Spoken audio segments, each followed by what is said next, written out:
Target prelims 2026 revision with MCQ series में एक बार फिर से आपका स्वागत है।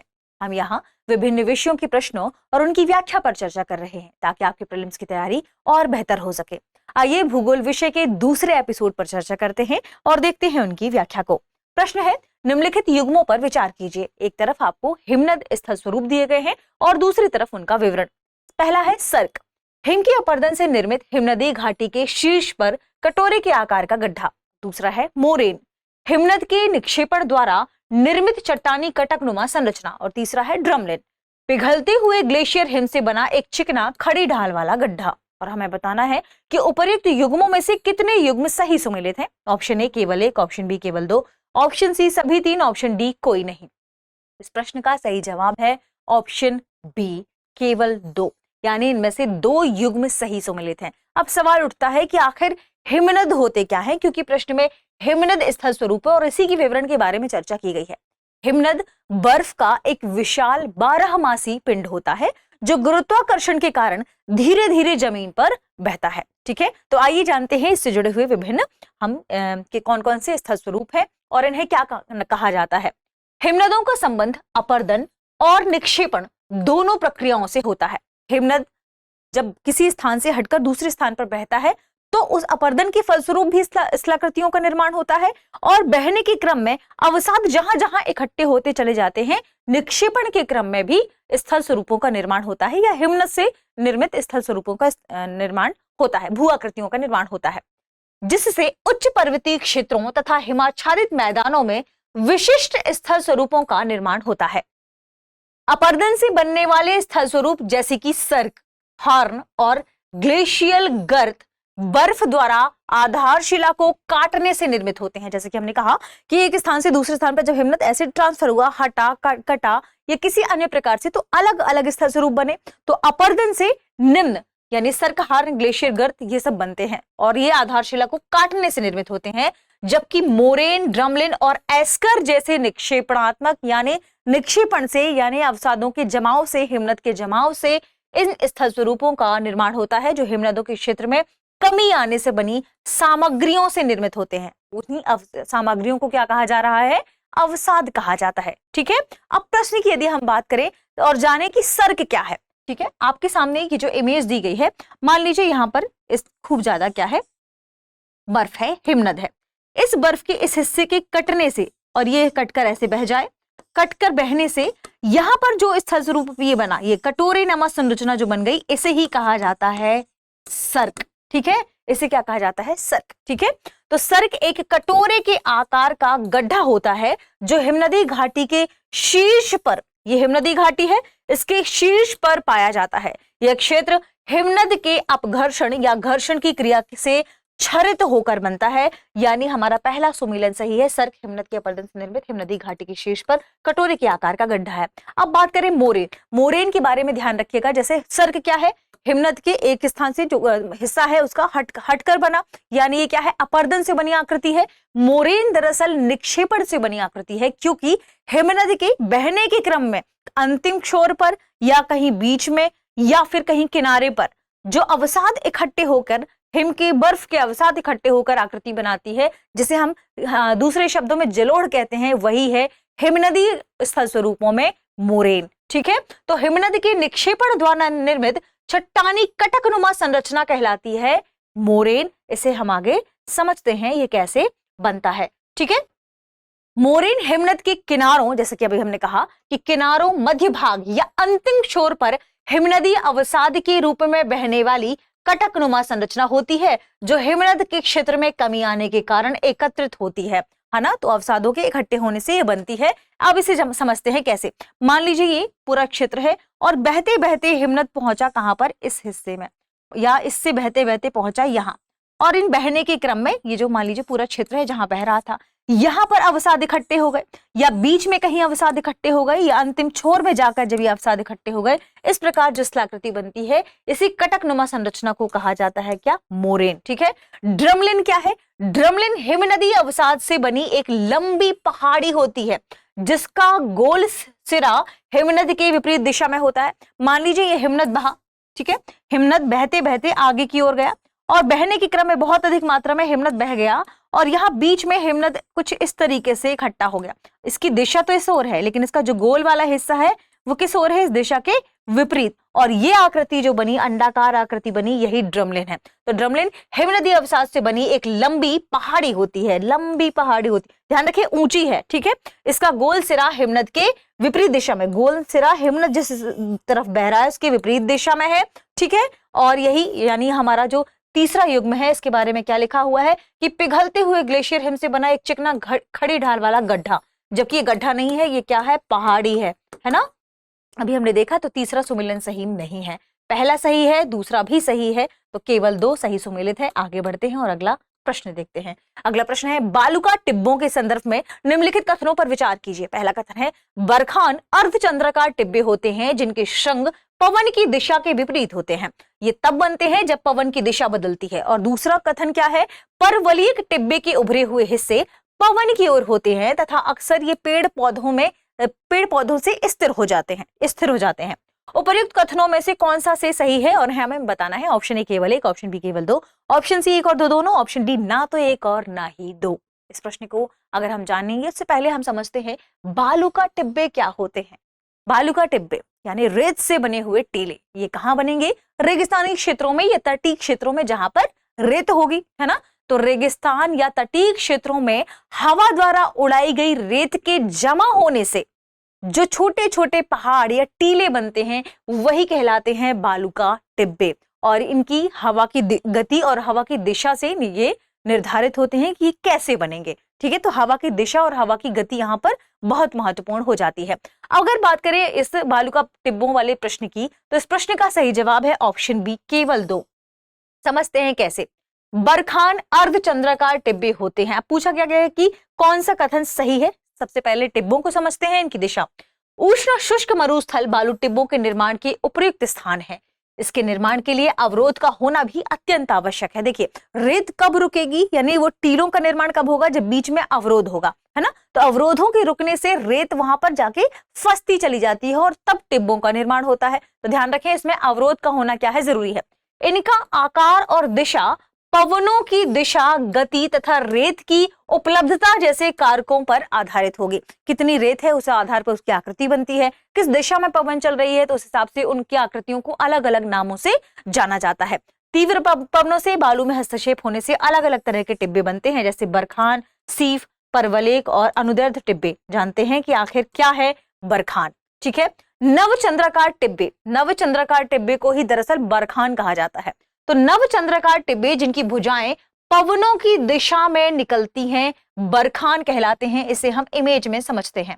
बरखान का मतलब जिनकी जो पवनों की जो दिशा है, देखिए पवनों की दिशा में इनकी भुजाएं निकलती हैं। तो पवन जिस ओर चल रही है उनकी भुजा अगर उसी ओर निकलती हैं, ये है दरअसल बरखान।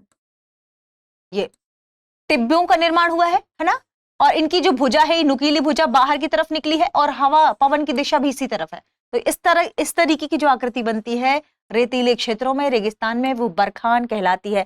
यहां से ये चौड़ी होगी और ये जो नुकीला हिस्सा है वो बाहर की ओर निकलेगा, तो बरखान कहलाती है। देखिए पहले सेंटेंस में क्या है, ऑप्शन में हमारे बरखान अर्धचंद्राकार टिब्बे होते हैं जिनके शंख पवन की दिशा के विपरीत होते हैं। ये गलत हो जाएगा क्योंकि पवन की दिशा की ओर है, ठीक है, हमने इमेज में देखा ना। इसके विपरीत परवलिक टिब्बे बरखान के व्युत्क्रम होते हैं जिनकी उभरी हुई साइड पवन की तरफ होती है और शंग पवन की विपरीत दिशा में होते हैं। जहां रेतीले धरातल पर आंशिक रूप से वनस्पति भी पाई जाती है, वहां परवलिक वालुका टिब्बों का निर्माण होता है, क्योंकि आंशिक रूप से जो वनस्पति पाई जाती है वो क्या करती है, अवरोध का काम करती है। तो जिस ओर पवन की दिशा है उसका नुकीला भाग उस ओर नहीं होगा, उसे कहा जाता है परवलिक टिब्बे। हम इन्हें ऑप्शन में देखते हैं कहाँ है। ये देखिए पवन की दिशा क्या है, ये, और देखिए आप यहाँ पर वनस्पतियां भी हैं। और हमने देखा कि इस इमेज में कुछ इस तरीके की आकृति बनी हुई है, यानी जो उभरा हुआ हिस्सा है वो पवन की, ये मोटा हिस्सा ये पवन की दिशा में है, जबकि नुकीला हिस्सा इसकी विपरीत दिशा में है। इसे कहा जाता है परवलिक टिब्बे। आइए जानते हैं परवलिक टिब्बे में दूसरा सेंटेंस। परवलिक टिब्बे के उभरे हुए हिस्से पवन की ओर होते हैं, अक्सर ये पेड़ पौधों से स्थिर होते हैं। तो यहाँ पर दूसरा सेंटेंस सही है, इसलिए ऑप्शन बी इसका सही जवाब है। टिब्बों के अलग प्रकार है, जैसे अगर कोई श्रेणी के रूप में पाया जाता है तो भी उसे अलग तरीके के टिब्बे कहा जाता है। आगे हम देखेंगे अगले प्रश्न को। एक ऐसा वलन जिसमें परत लगभग क्षैतिज हो जाती है और बहुत अधिक संपीड़न बल के कारण एक भुजा दूसरे पर, एक भुजा मान लीजिए वलन ये हुआ, ठीक है, एक भुजा अगर दूसरे भुजा पर कुछ इस तरीके से अधिरोपित हो जाए, बिल्कुल यूं, ठीक है, तो उसे कहते हैं ऑप्शन ए सममित वलन, ऑप्शन बी अधिक्षिप्त वलन, ऑप्शन सी परिवलन या शयन वलन, ऑप्शन डी असममित वलन। इस प्रश्न का सही जवाब है ऑप्शन सी परिवलन या शयन वलन। एक के ऊपर दूसरी भुजा अध्यारोपित हो गई, है ना। यही दरअसल पूछा भी गया है कि इस वलन को क्या कहते हैं। अब बात करते हैं वलन क्या है। पृथ्वी की जो परपट्टी है, भूपरपट्टी है, उस परपट्टी पर जब संपीड़न बल काम करता है, संपीड़न बल यानी कंप्रेशन, इस तरीके से, और किसी भी चीज में जब कंप्रेशन काम करता है तो वो क्या इस तरीके से फोल्ड हो जाती है ना, इस तरीके से फोल्ड हो जाती है, और इसी फोल्ड को कहा जाता है वलन। यानी परपट्टी या परपट्टी पर संपीड़न बल की वजह से चट्टानों में पड़ने वाला लहरदार मोड़ ही कहलाता है वलन। और इस लहरदार मोड़ में ये जो हिस्सा है ये कहलाता है अपनति, और जो हिस्सा नीचे की ओर धंसा है ये कहलाता है अभिनति। क्या कहलाता है? अभिनति। ठीक है, ये है वलन। अब देखिए वलन चूंकि अलग अलग प्रकार के होते हैं, इनकी भुजाओं के आधार पर इन्हें अलग अलग तरीके से बांटा भी गया है। जैसे आंतरिक शक्तियों के कारण लचीली चट्टानों की परतों में वलन का निर्माण होता है। दबाव की तीव्रता और दिशा के आधार पर ये अलग अलग तरीके के वलन होते हैं। सममित वलन में दोनों भुजाएं वलन की क्या होती हैं? बराबर। ये दोनों भुजाएं बराबर होती हैं, इन्हें हम सममित वलन कहते हैं। तो सममित वलन में लंबाई और झुकाव के कोण के संदर्भ में दोनों भुजाएं समान होती हैं। असममित वलन में एक भुजा ये इस तरीके की और दूसरी भुजा कुछ इस तरीके की छोटी हो गई। तो असममित वलन में लंबाई और झुकाव के कोण के संदर्भ में दोनों भुजाएं भिन्न होती हैं, एक भुजा दूसरे की तुलना में छोटी होती है, इसे असममित वलन कहते हैं। और तीसरा समझते हैं अधिक्षिप्त वलन। इसमें वलन की और अधिक तीव्रता तथा उत्कृष्टता के कारण दबी हुई भुजा का अधिक्षेपण हो जाता है। इस मामले में अधिक से अधिक संपीड़न के कारण परत इतनी फैल जाती है कि वह टूटने वाली होती है लेकिन टूटती नहीं है। और परिवलन या शयन वलन क्या है? जब ऊपरी वलन, इसे कुछ इस तरीके से बनाइए, ये है वलन।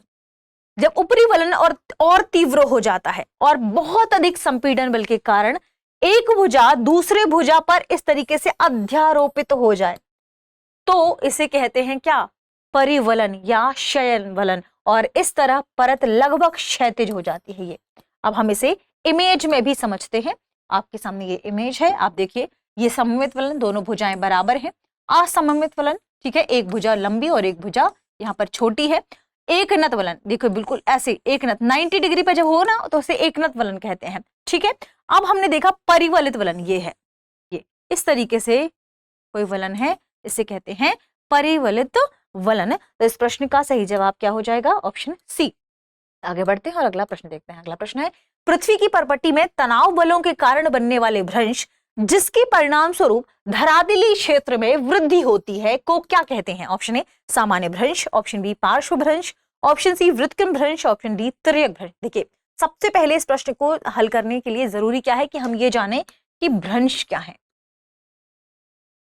कि आखिर भ्रंश क्या होते हैं। ठीक है, तब आप बता पाएंगे कि किस भ्रंश से दरअसल क्या बनता है।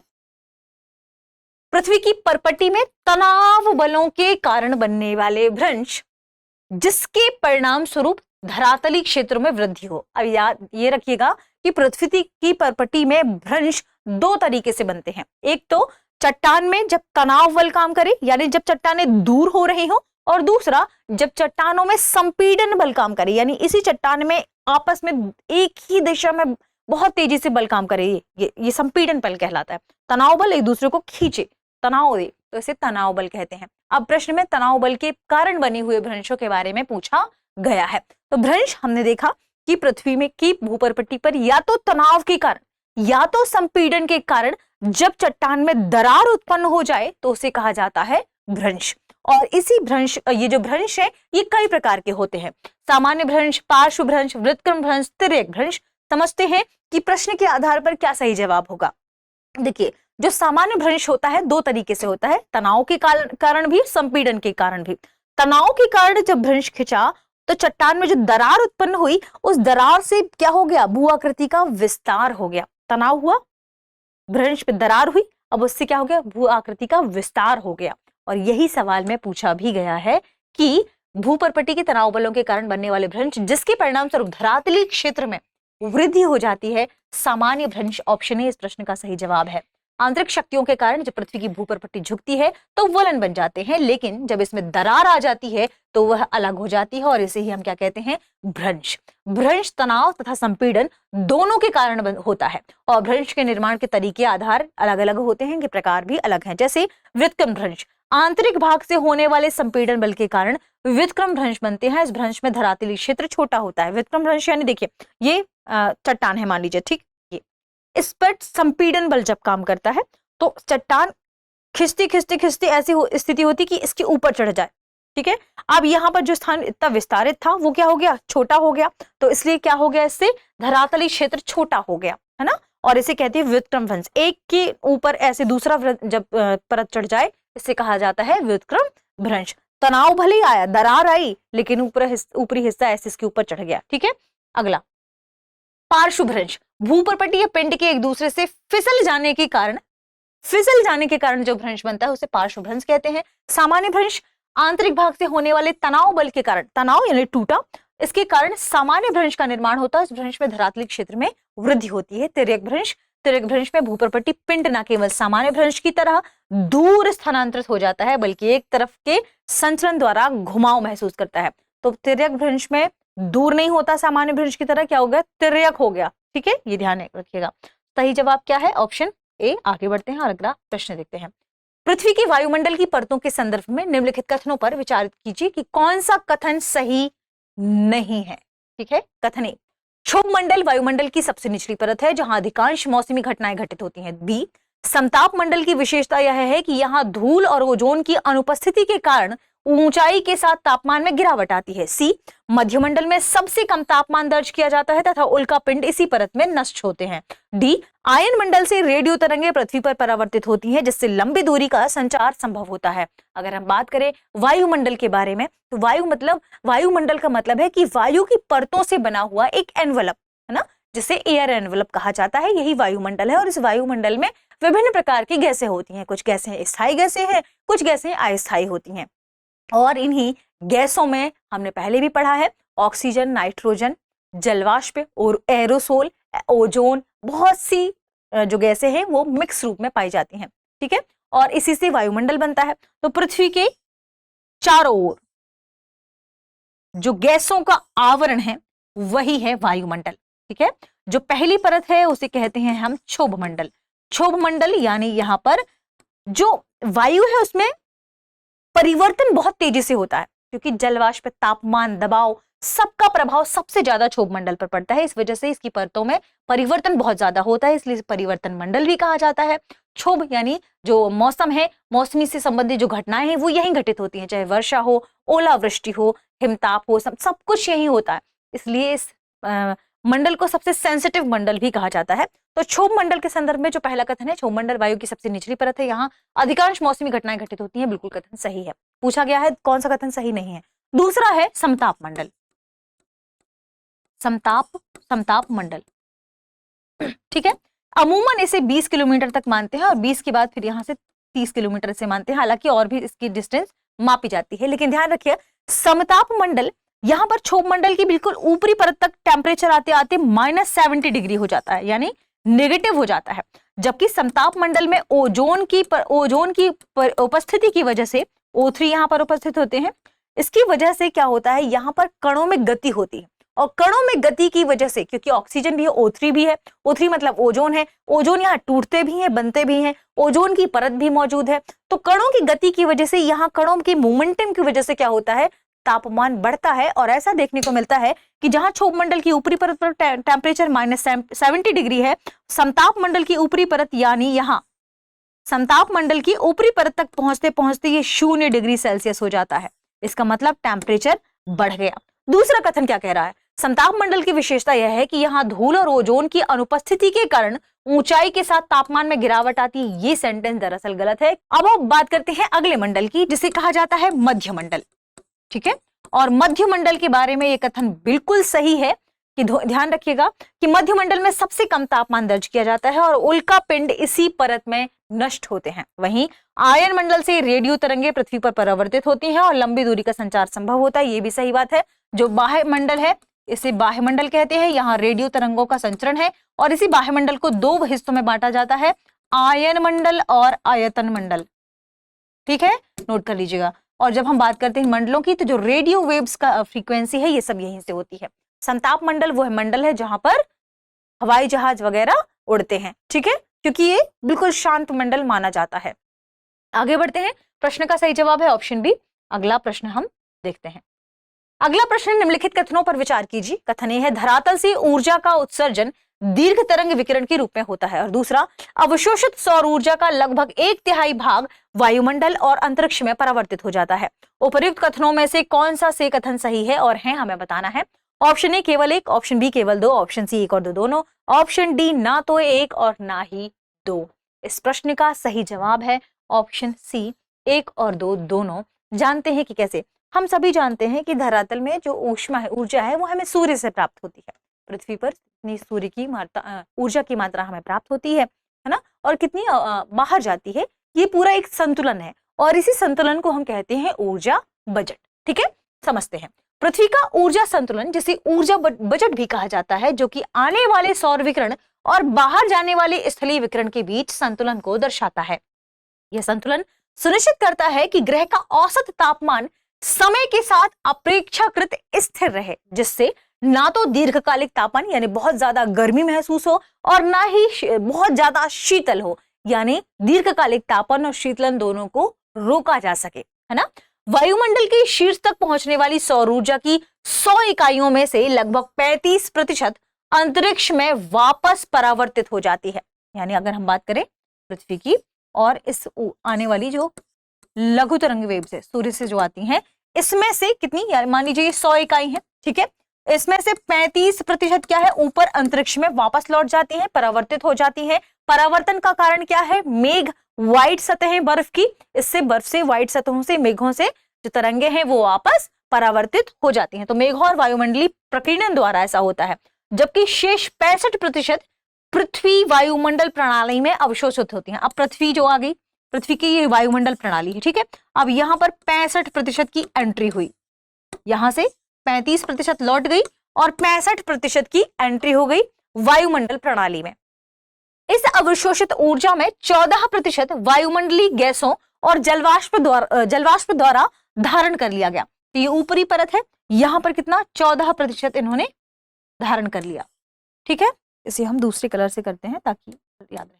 14% जलवाष्प और शेष वायुमंडलीय परतों ने अवशोषित कर लिया, धारण कर लिया, तथा 51% प्रत्यक्ष 34 और विसरित 17% सूर्य के प्रकाश के माध्यम से पृथ्वी की सतह पर पहुंचे। अब ये है अर्थ, अर्थ की सतह पर कितनी पहुंचती है, प्रत्यक्ष माध्यम से पहुंची कितनी, 34%, ठीक है, और 17% विसरित होते हुए कितने, 17%।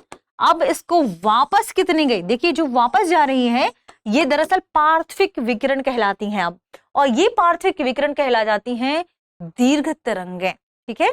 आती किससे है, लघु तरंगों के रूप में, लेकिन पृथ्वी में जब ये पृथ्वी से टकराती हैं इसके बाद यहाँ पर ये दीर्घ तरंग के रूप में या पार्थिव विकिरण के रूप में बाहर निकलती हैं, पृथ्वी की सतह से ऊपर की ओर जाती हैं। तो पृथ्वी की सतह इस ऊर्जा को अवशोषित करने के बाद इसे दीर्घ तरंग विकिरण के रूप में उत्सर्जित करती है, जिसे स्थलीय विकिरण कहा जाता है, ठीक है। इसे हम स्थलीय विकिरण या पार्थिव विकिरण भी कहते हैं।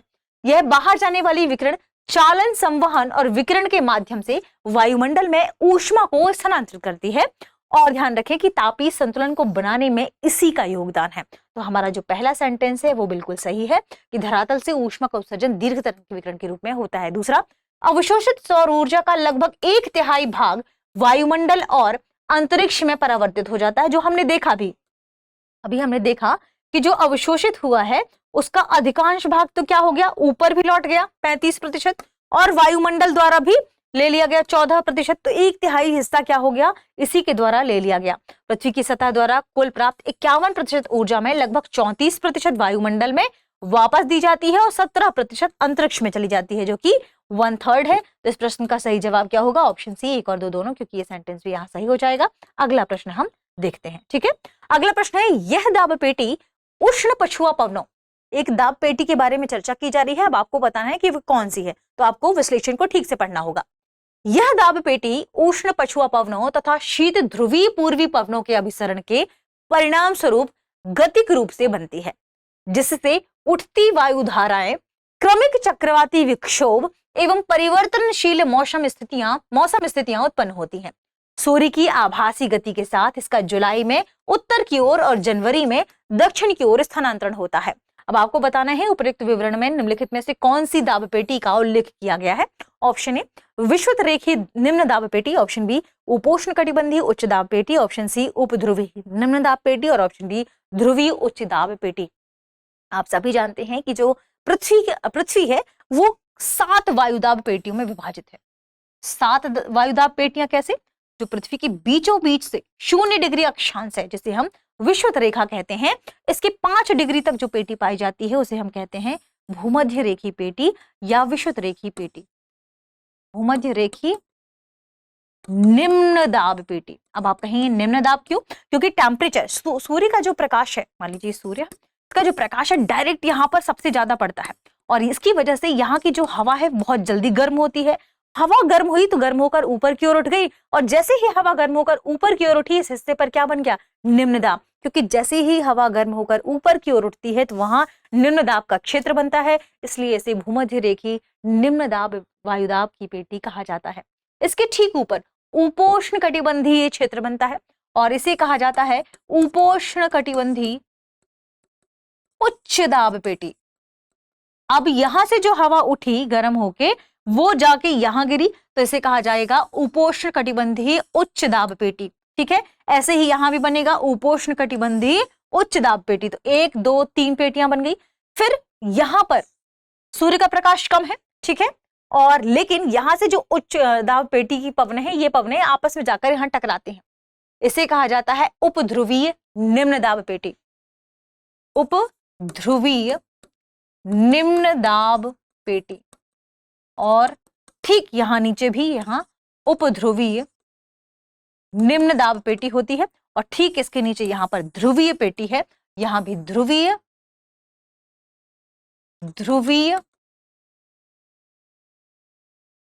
दाब पेटी। ठीक है, नोट कर लीजिएगा, ये आपको नोट करना है, ध्रुवीय उच्च दाब पेटी, यहां भी ध्रुवीय उच्च दाब पेटी। ठीक है, ये निम्न दाब है, ये ध्रुवीय उच्च दाब। उच्च दाब क्यों है यहाँ पर, उच्च दाब इसलिए है क्योंकि यहाँ पर बहुत ज्यादा ठंडा मौसम है, तो गर्मी कम है, तापमान कम है, तो हवा क्या है ऊपर नहीं उठती, हवा नीचे ही है, ठंडी हवा है बहुत, इसलिए यहाँ पर दाब क्या है, उच्च दाब बना हुआ है। ठीक है, और ठीक ऐसा ही यहाँ भी उच्च दाब है। तो 1 2 3 4 5 6 7 वायुदाब पेटियां बन गई पृथ्वी में। इन्हीं 7 वायुदाब पेटियों में अलग अलग तरीके से पवनें भी चलती हैं। पवनों की दिशा कोरियोलिस बल की वजह से बदलती है। कोरियोलिस बल में पवनों की दिशा क्योंकि कोरियोलिस बल से बदली तो उत्तरी गोलार्ध में कोरियोलिस बल की वजह से इन पवनों की जो दिशा है अपनी दाईं ओर मुड़ जाती हैं। वहीं दक्षिणी गोलार्ध में ये पवनें कोरियोलिस बल की वजह से अपनी बाईं ओर मुड़ती हैं और इसी हिसाब से पवनों की दिशा भी तय होती है। समझते हैं इस प्रश्न का सही जवाब क्या है। पृथ्वी का जो वायुमंडल है वह 7 प्रमुख वायुदाब पेटियों में विभाजित है, जो दोनों गोलार्धों में सममित रूप से वितरित तथा उच्च निम्न दाब के क्षेत्रों में पार्याक्रमिक रूप से व्यवस्थित हैं। ठीक है, ये पेटियां तापमान के अंतर, वायु परिसंचरण, पृथ्वी के घूर्णन के प्रभाव से संयुक्त प्रभाव से बनती हैं।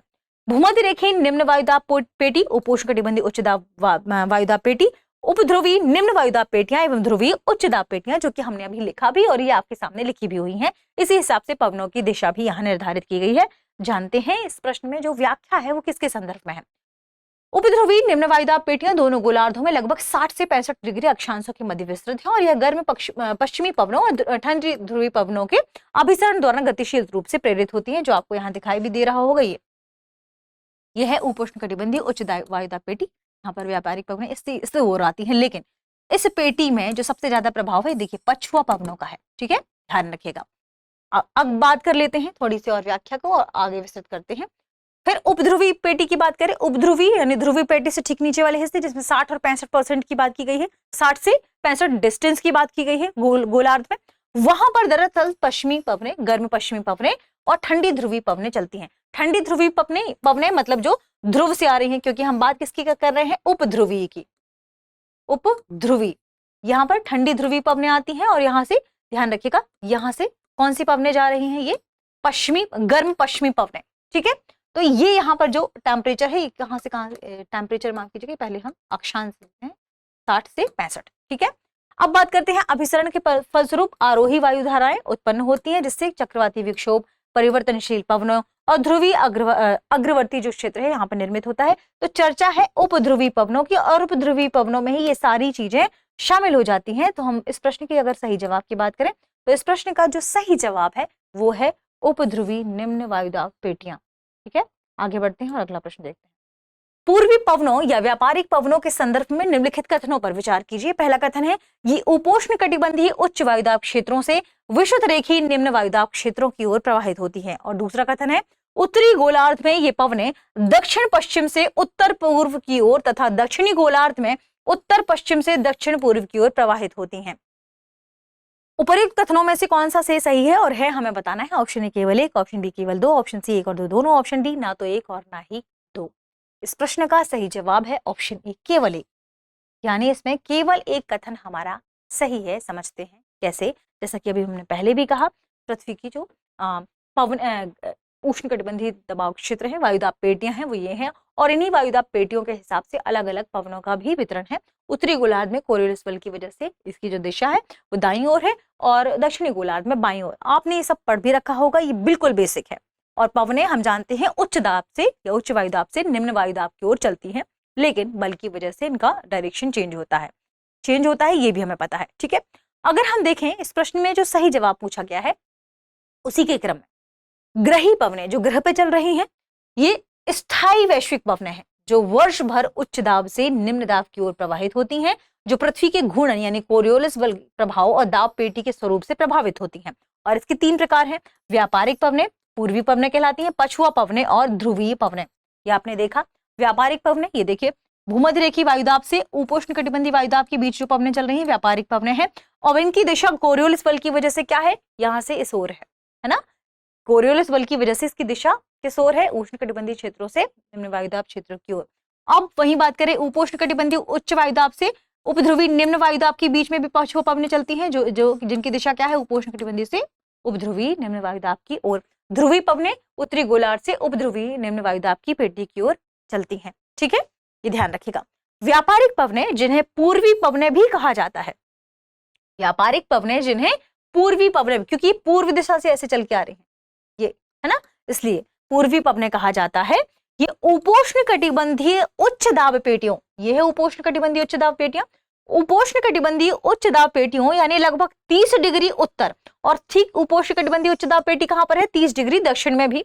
तो इनसे ये विषुवत रेखा की ओर चलती हैं, ये विषुवत रेखा या भूमध्य रेखा की ओर ये पवनें चल रही हैं, इन्हें हम क्या कहते हैं, व्यापारिक पवनें। देखते हैं पहला सेंटेंस क्या है, उपोष्ण कटिबंधीय उच्च वायुदाब क्षेत्र से विषुवत रेखीय निम्न वायुदाब क्षेत्र की ओर प्रवाहित होती हैं, क्या, व्यापारिक पवनें या पूर्वी पवनें, यानी पहला सेंटेंस सही है।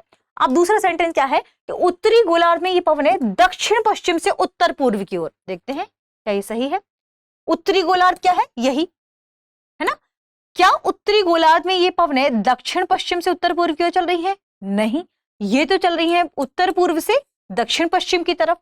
तो यहाँ पर हमारा जो दूसरा सेंटेंस है वो हो जाएगा गलत, क्योंकि ये उत्तरी गोलार्ध में उत्तर पूर्व से दक्षिण पश्चिम की ओर तथा दक्षिणी गोलार्ध में दक्षिण पूर्व से उत्तर पश्चिम की ओर चलती हैं, तो दूसरा सेंटेंस हो जाएगा गलत। ठीक है, इस तरीके से ऑप्शन इस प्रश्न का सही जवाब होगा। आगे बढ़ते हैं और अगला प्रश्न देखते हैं। अगला प्रश्न है, यह एक उष्ण, शुष्क और तीव्र पवन है जो पर्वतों पर प्रति पवन ढलानों से नीचे की ओर प्रवाहित होती है, जिससे प्रायः 1 घंटे के अंदर तापमान में अचानक 15 डिग्री सेल्सियस से 30 डिग्री सेल्सियस तक की वृद्धि हो जाती है। यह मुख्य रूप से आल्प्स क्षेत्र में प्रवाहित होती है तथा इसे बर्फ को तेजी से पिघलाने के साथ स्वच्छ मौसम की स्थिति विकसित करने हेतु जाना जाता है। देखिए, आल्प्स में मुख्य रूप से प्रवाहित हो रही है, यानी आप क्या कह सकते हैं कि स्थानीय पवन है। किसी पर्टिकुलर स्थान से संबंधित जो पवन है, जो वहां की मौसम और दशाओं को प्रभावित करती है, वो वहां की स्थानीय पवन कहलाती है। ठीक है, उपरोक्त विवरण में निम्नलिखित पवनों में से किस स्थानीय पवन का उल्लेख किया गया है? Option A chinook, option B foehn, option C sirocco, option D loo. अगर ये आल्प्स रीजन में चल रही है तो आप तुरंत बता सकते हैं कि ये फान है। Option B. समझते हैं कैसे। स्थानीय पवनें यानी छोटे स्थानिक पैमाने पर होती हैं, जो तापमान, दाब और स्थलाकृतियों में भिन्नता के कारण विशिष्ट क्षेत्रों में विकसित होती हैं और अलग अलग स्थानों में विकसित होने के आधार के साथ ही इन्हें अलग अलग नामों से भी जाना जाता है। ठीक है, स्थानीय मौसम, तापमान और आर्द्रता के स्वरूप को ये प्रभावित करती हैं एवं ये गर्म या ठंडी दोनों हो सकती हैं। गर्म है तो इन्हें लू, फान, चिनूक और सिरोको कहा जाएगा। ठंडी है तो इन्हें बोरा या मिस्ट्रल कहा जाएगा। ठीक है, फान क्या है? फान एक गर्म, शुष्क और तीव्र पवन है जो आल्प्स पर्वत की पवन विमुख ढलानों से नीचे की ओर प्रवाहित होती है। यह तब तक बनती है जब नमीयुक्त पवन विमुख दिशा में ऊपर उठती है, ठंडी होती है और वर्षा करती है। जैसे ही शुष्क पवन विमुख दिशा में नीचे आती है, यह रुद्धोष्म रूप से गर्म होती है, जिससे तापमान में अचानक वृद्धि हो जाती है। यानी ये बात किसके बारे में सही है? फान के बारे में हमारे विश्लेषण में शामिल भी है ना। तो इस प्रश्न का सही जवाब ऑप्शन बी है। आगे बढ़ते हैं, थोड़ा सा हम बाकी शेष पवनों के बारे में समझते हैं जो हमारे लिए इंपॉर्टेंट है। चिनूक फान के समान ही है, लेकिन उत्तरी अमेरिका में रॉकीज की पूर्वी ढलानों पर ही प्रवाहित होती है। इसे स्नो ईटर के नाम से भी जाना जाता है, क्योंकि ये तेजी से बर्फ पिघलाती है और कुछ ही मिनटों में तापमान लगभग 35 फ़ारेनहाइट बढ़ा देती है। दूसरा है सिरोको। सहारा रेगिस्तान से भूमध्य सागर के पास उत्तर की ओर प्रवाहित होने वाली यह गर्म शुष्क पवन है, जो प्रायः दक्षिणी यूरोप में धूल लेकर आती है। अगला है लू। मई और जून के दौरान उत्तरी भारत एवं पाकिस्तान में प्रवाहित होने वाली एक अधिक गर्म तथा शुष्क पवन है, जिसमें तापमान आमतौर पर दोपहर में 45 डिग्री से 50 डिग्री तक पहुंच जाता है और इससे हम जानते हैं कि बहुत नकारात्मक रूप से स्वास्थ्य प्रभावित होता है। आगे बढ़ते हैं, हमारा अगला प्रश्न देखते हैं। प्रश्न है कोरियोलिस बल के संदर्भ में निम्नलिखित कथनों पर विचार कीजिए। पहला कथन है, यह पृथ्वी के घूर्णन के कारण विकसित होता है, जिसके परिणाम स्वरूप गतिमान पवनें सीधी रेखा के बजाय वक्र पथ में प्रवाहित होती हैं। दूसरा, यह विषुवत रेखा पर अधिकतम तथा ध्रुवों पर शून्य होती है। उपर्युक्त कथनों में से कौन सा से सही है और है हमें बताना है। ऑप्शन ए केवल एक, ऑप्शन बी केवल दो, ऑप्शन सी एक और दो दोनों, ऑप्शन डी ना तो एक और ना ही दो। इस प्रश्न का सही जवाब है ऑप्शन ए, केवल एक कथन में सही है। देखिए, पृथ्वी की सतह पर जो पवन है वह गति करती है और इन्हीं पवनों की गति की वजह से इसमें कई बल काम करते हैं और इसी में एक दाब प्रवणता बल भी है, एक घर्षण बल भी है और एक है कोरियोलिस बल। कोरियोलिस बल जो है वो काफी प्रभावित करती है किसकी? पृथ्वी की गति में चलने वाली जो पवनें हैं उनको। तो पवनों को यानी कोरियोलिस बल पवनों को विक्षेपित करने और वैश्विक परिसंचरण जो है उनमें चेंज लाने के लिए जिम्मेदार है, आकार देने के लिए जिम्मेदार है। समझते हैं यह क्या है। पृथ्वी की सतह पर पवन की गति कई बलों जैसे दाब प्रवणता बल, घर्षण बल, कोरियोलिस बल से प्रभावित होती है। इसमें से कोरियोलिस बल जो है वो पवनों को विक्षेपित करने और वैश्विक परिसंचरण प्रतिरूपों को आकार देने में एक प्रमुख भूमिका निभाता है। कोरियोलिस बल पृथ्वी के घूर्णन के कारण उत्पन्न होता है, जिससे गतिमान पवनें और जल अपने सीधे मार्ग से विक्षेपित हो जाते हैं। पृथ्वी है, अपने अक्ष पर घूम रही है, अपने अक्ष पर घूमने के क्रम में ही एक बहुत तेजी से इसमें हालांकि बहुत स्लो फोर्स काम करता है, तेज नहीं है। ठीक है, कोरियोलिस बल जो है वह बल काम करता है और इसी बल के काम करने की वजह से जो जल है, जल प्रवाहित होता है पृथ्वी में और जो पवनें हैं उनकी जो दिशा है, जो नॉर्मल दिशा है, मान लीजिए दिशा ये है, उसको विक्षेपित करके ये कर देगा। तो इसी विक्षेपण को कहा जाता है कि कोरियोलिस बल की प्रभाव से विक्षेपित है। ठीक है, पवनें उच्च दाब से निम्न दाब वाले क्षेत्र की ओर चलती हैं, ये तो हमें पता ही है, लेकिन उच्च दाब से अगर निम्न दाब जाती है तो सीधे ना चल के उसकी दिशा कहीं ये हो जाएगी, विक्षेपित कर देती है। तो उत्तरी गोलार्ध में इसकी दिशा क्या है? हमने पहले भी पढ़ा, उत्तरी गोलार्ध में दाईं ओर मुड़ जाएगी और दक्षिणी गोलार्ध में बाईं ओर मुड़ जाएगी। ठीक है, तो पवनें उच्च दाब से निम्न दाब वाले क्षेत्र की ओर सीधे नहीं चलती, बल्कि घुमावदार प्रक्षेप पथ या अनुसरण करती हैं, जिससे कोरियोलिस पथ कहा जाता है। और अभी हमने देखा भी है ना, विषुवत रेखा जो क्षेत्र है, यहाँ से जो उपोष्ण कटिबंधीय उच्च दाब वाला क्षेत्र, इससे पवनें इस तरीके से चली। तो ये जो घुमावदार पथ का अनुसरण कर रही हैं, ये कोरियोलिस बल की वजह से ही कर रही हैं। तो इस तरीके से जो हमारा पहला सेंटेंस है वो हो जाएगा सही।